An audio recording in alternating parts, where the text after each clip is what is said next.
Well, when bad painting results get you down, such as what happened to me very recently with that oil painting, well, the fast and fun solution is just to practice painting noses. Noses notoriously difficult. Maybe some people can do it perfect every time with great ease. I don't know, but that's certainly not me.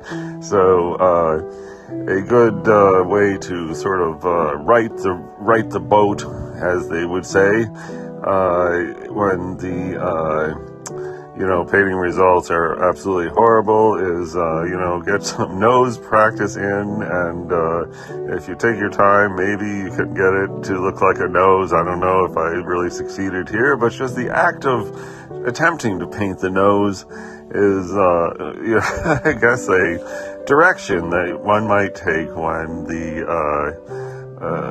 painting results are pretty horrible.